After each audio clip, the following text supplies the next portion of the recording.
Hey guys, happy Thursday. This is Alex with My Addiction Stories. Today I've got a great story for you. Well, let's be real. I've got a great story for you every single time. They're real, they're intense, they're showing the true passion and meaning and feeling behind what addiction is and what mental illness is for those that can't seem to grasp the concept of why people struggle, why people can't just be like everybody else. And the whole reason of why I've created this page is to help educate people that belittle and degrade people who struggle with a disease that is just as likely to kill you as cancer, but manifests in different forms. And with this disease comes mental illness. It's not really what people signed up for, but we were born this way. And it is what it is. So the best way that I think that I can demonstrate, or at least help people, society, I don't care. Anybody, my own parents, anybody, my friend who doesn't understand why, I can't do cocaine with them on the weekends and party when they're successful attorneys and they can have a drink and have a wife and have a kid and do some coke randomly, but that's it. They stop. It's about educating people who don't seem to get it, who don't seem to realize that people who don't only struggle with addiction, struggle with mental illness, and with mental illness comes depression, suicidal ideations, lack of self-worth. I mean, the list goes on and on, my friends. So I'm here today to share with you Nate's story, who I really hope you get something from, because he really took the time and effort to share where he was at, where he's at now, and I'm here to share with you that people should be watching this more. So I don't understand why you're not sharing the video, but you got to share these videos, people. We need to educate those that don't understand this huge epidemic that's going on right now. Hundreds of thousands of kids are dying. Parents are dying. Because what? Because they just fucking mixed a little bit too much Xanax with their alcohol? Or because their child had a leg problem and needed surgery and suddenly got hooked on pills? So then couldn't find pills anymore due to federal regulation. Way to go, America. But still knows where to get heroin due to the fact that it exists. And that we haven't educated people that they could die from it. Yeah, they could die from it. Maybe that's not all we need to do, is educate them on the fact that they could die from it. Maybe we need to educate them on the fact that they'll be prostitutes. They'll sell themselves.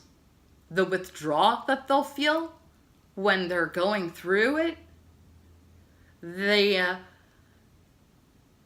desperation of thinking what you would do for just one last hit when you know it wouldn't be your last unless it was your last breath. And at that point, you're so desperate and willing to take that chance and make it your last breath just so you don't have to feel the pain that fucking drug makes you feel. So please watch this video. Share this video. Get the word out. I really hope that you enjoy Nate's story.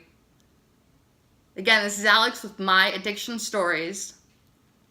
And we're gonna fucking change the world together. Come help me change the world, dude. Help me change the world. Just by educating.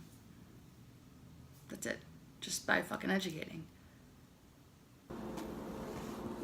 What's up, everybody? This is Nate Kehlmeier.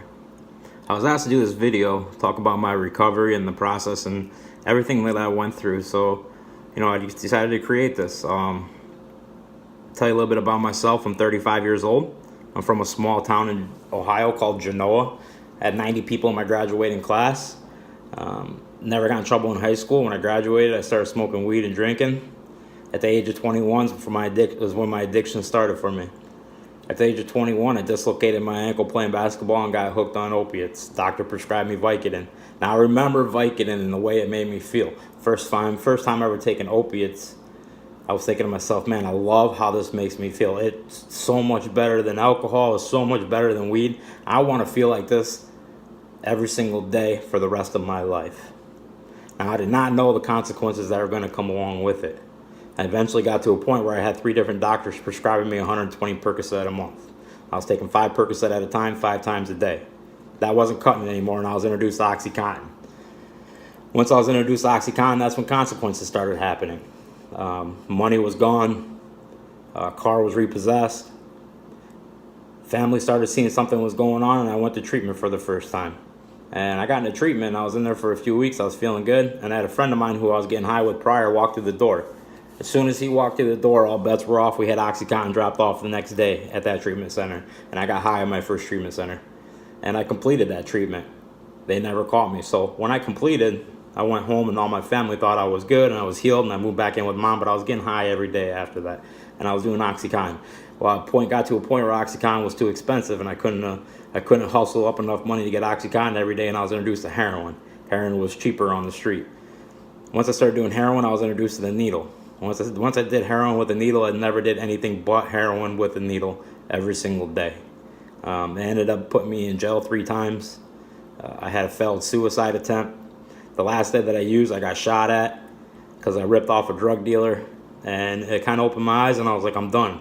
And I turned myself into the courts because I had a probation violation and I had warrants for my arrest, so I went to jail. While I was in jail, somebody set me up to go to treatment. Down in Florida, and I couldn't.